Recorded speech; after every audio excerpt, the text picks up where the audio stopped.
Hello everyone and welcome to another car profile, and as you can see it's the Renault Sport R.S.01. Initially a custom car, but it's been detuned to Group 3 specs. Well, Renault did that in real life down to GT3 specs, and it's another interesting car. So it's an MR car, so mid-engined, rear-wheel drive. We've seen it at the GT Sports Germany event as well. It did very well there, and I've sort of got an idea now, because I've never driven it before, of what the car's strengths and weaknesses are. And again, you're going to be very surprised. So this car reminds me very much of the RCZ we just saw yesterday, or in the previous video if you're watching this on another day.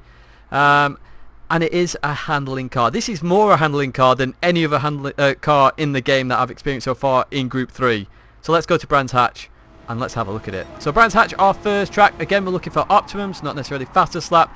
Brands Hatch very much handling circuit. It's very fast, very flowing, especially this middle of the circuit. And as you can see by our optimum, it's already down to a 121.9. The first car to break into the 21s in terms of optimums. Leaving Druids, absolutely no problems at all. We get a 16.9. We've actually got a 16.8. First car to get into the 0.8 overall in that first sector. Again, it was just lovely to drive there. Going up to this corner here, drop down to second gear. No huge issues. If you're in third gear, it did suffer with oversteer a little bit. Second gear, so top end of the rev range, sort of gives it a bit more stability, so unlike other cars. If you're in the low end of second or low end of third, it struggles more than if you're in the high end, so you know, just be careful of that. Coming through here, absolutely amazing. This is where you see where the handling is. 109, 110 apex speed there, no car comes close to it. Again, absolutely no issues here. Using all the curb on exit. There's slight issues with maybe some bumps just causing little issues here and there.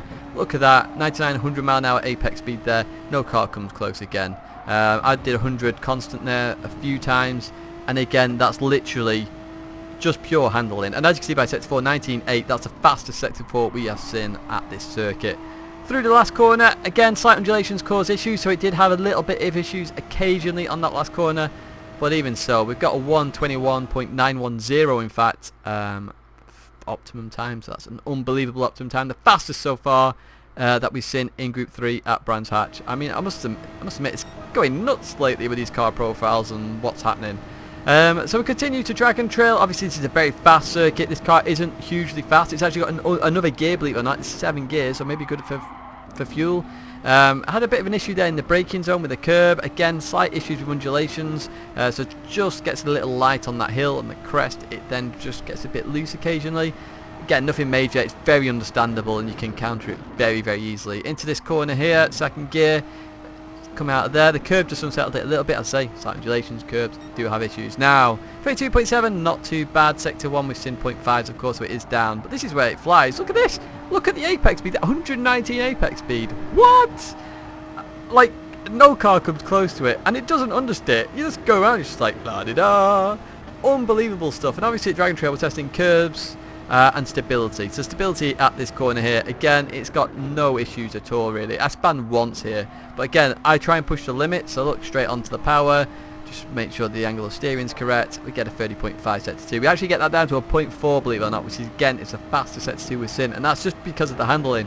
I short shift to 6th here just to manage the chicane, and that's how you do the chicane in this car. If you're in 5th it starts to struggle a little bit. It's a very wide car as well, so you've got to be careful of that.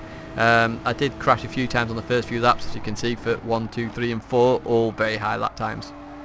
Gradually got used to it, and we gradually got the times down, so once you figure something out, you can use it. No issues at that last corner either. Sometimes cars have issues there. We had no issues. As we head towards the line, our optimum is going to be a 136.682 by the end, because we get that 0.4 in sector 2. We actually do it twice, believe it or not. So we're going to head into Lagos next. Again, this is more undulations, so you will see potential issues. However, as I said, it's a handling car, and I instantly saw the similarities to the RCZ, but better in this car. So we come through here, absolutely no problems. It's more stable than the RCZ, so potentially you can push a little bit more in this car. As we come out of that corner, absolutely no issues at all. You can see we're well up on our Ghost at the moment, just because our fastest lap on the previous lap wasn't the best. So we get 23.0. That is the limit that we get, I believe. I don't think we go into the 22s. Just go on the dark green stuff there, so you can see how that doesn't affect the car. You can still continue on. We lost a 10th of time, but at the end of the day it didn't crash, and some cars will instantly crash if you go on there. So going through here, absolutely no issues again. Into this right hander. Now obviously it's going to struggle in this part of the circuit. This is where undulations do affect the car quite a lot, so you've got to be careful as you exit this corner. Actually no issues on this particular lap, but it did have issues with slight wiggling, slight unbalance, but even so we can continue on. Out of this corner we go, no issues at all, handles itself straight away, no wheel spin, no understeer on this corner unlike a lot of cars. So we can just fly through there. The bump doesn't unsettle it there, which is kind of nice. Some bumps do unsettle it, others don't. We accelerate out of here, no issues. We get a 44.5 sector 2, believe it or not that goes down. I believe it's got the record now for sector 2. It took the RCZ, held that for a day. We've now got this car, and I believe it's got more potential, even more potential than what I did. Obviously I only do a maximum of 15 laps.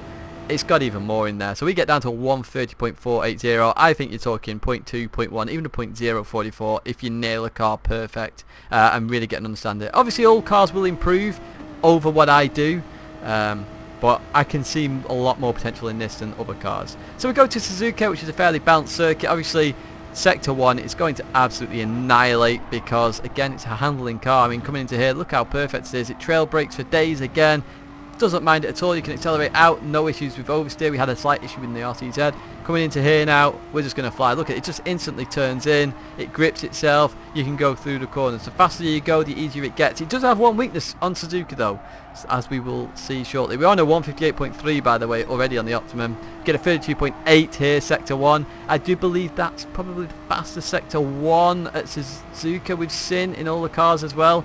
We just lost out coming out in that long left-hander. Tidgney 1 and 2, again you can just fly through here. Look at this, absolutely no problem. Turn into here, no real issues on exits. Obviously the light green stuff does have an impact. Here is where its weakness, the hairpin. When you get really slow corners, it struggles. You've got to be so patient and so careful here. So I struggled a lot on this hairpin. So what the car does when you get to the middle of the corner, it just oversteers. Because you're at your minimum speed, it feels like the downforce doesn't work and the car just becomes very loose. And I know Key mentioned this as well in his video when he was using it here.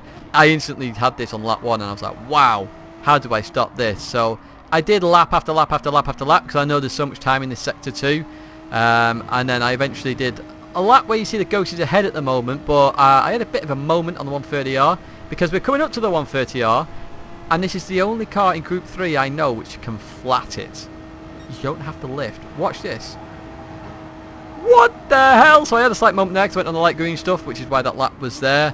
So as I say, there's even more time in that sector. But again, we've only got a limited amount of time to run these cars. That's the whole point of the balanced performance test. This car again has so much more potential.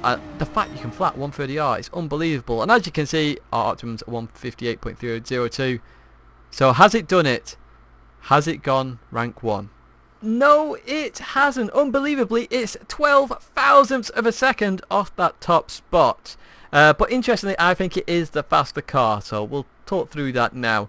You can see the power and weight there, 100 and 109, so it's only really been nerfed on weight. Otherwise, it was all fair game. So as you can see, handling circuit, Brands Hatch, it's quicker. Speed circuit, Dragon Trail, it's slower. It's fairly even in Interlagos. It's a mixture of speed and handling. Obviously, the middle section is handling. Start and end is more speed. And Suzuka, again, another balanced circuit. So it's fairly even again. But personally, I actually think this time should be quicker. So if we actually jump to Suzuka quickly, we just look at these two in particular. First section, it's quicker because it's a very much handling area. That's what I expect. Again, second section, similar sort of thing, although it's got a bit more top end in there. We get to the third section and this is where it loses out. So obviously the Mercedes got the record there of a 0.0. I think that the Renault should be where the Porsche is. It's just I didn't have enough time to master the hairpin. It's a very difficult corner to master in this car. And other cars will have that issues on other tracks with certain corners, but in particular, I mean, literally I could knock 2 tenths off that very quickly and suddenly it's the fastest car. So I personally think that that Renault is quicker than the Mercedes, and this would have been a very quick time. And obviously Sector 4 is faster because it can do the 130R flat. I mean, what? No other car could do that. It's like 7 or 8 miles an hour quicker at the apex compared to the SLS. That's nuts. That's absolutely bonkers. So if we go back to here, obviously it's not the fastest car in a straight line. I actually think it might be slower than the LCZ in a straight line. but because its apex speeds are so much higher, it can really just start pulling a gap to cars in the corners, and that will obviously help then on the straights because it initially has so much more speed out the corner, and it allows itself just to get to the top end. And it's got 7 gears as well. It's got to keep that in mind. So in terms of risk indicator, I've given it a 2, and here are the comments. So it's the purest handling car I've ever seen in this class. It is just bunker. It's mind-blowing how good at handling this car is. Its apex speeds are so much higher. You saw that 130R flat. What? That's insane. So it's got slightly 2-second third gear as per usual in this class. I do write that notes because it does. You just got to be careful. Faster the car goes, the more stable it gets. So extremely slow corners, like the Suzuka hairpin, it feels like the downforce just stops working, like in a Formula car basically. And it just wants to spin at that point, so you do have to be careful. It's why I started balancing the throttle quite a lot in the middle of that corner. Even if it's 1, 2, 3 miles an hour extra, it might help the car, and it did sort of start helping it. You rev too near the limit, not the actual limit in this car, to get the most out of it. And it has 7 gears, so maybe it's good on fuel. We are going to do fuel and tyres after we've done these tests, to then put all this together and clean up the spreadsheet a little bit, because I know this is a bit of a misunderstanding now, and I will fix that accordingly. In fact, let's fix that now actually. It's not the recommended, it is the patch BoP. So, you know, in fact we'll call it the latest. There you go, latest patch BoP, so that makes it a little bit more understandable.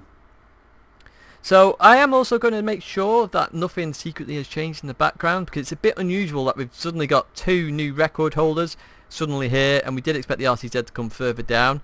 So I am going to test a couple of these cars out, perhaps on Dragon Trail and Brands Hatch specifically, just to make sure that the times haven't suddenly just gained a load of time out of nowhere. I suspect not, because the Mercedes is a 22.2 at Brands Hatch, but it's always worth checking, because while we get told patch notes, we don't necessarily know all of the patch notes, which is why fuel and tyres can be an issue. But even so, what is next on the agenda? If we scroll all the way down here, it's a Volkswagen Beetle next, which will be the next video. So we'll see how that does. We're expecting it to be very similar to the Porsche 911 in that sense, but who knows what will happen. So I hope you enjoyed that video. My logo's there if you want to subscribe. The video plays there if you want to watch another one.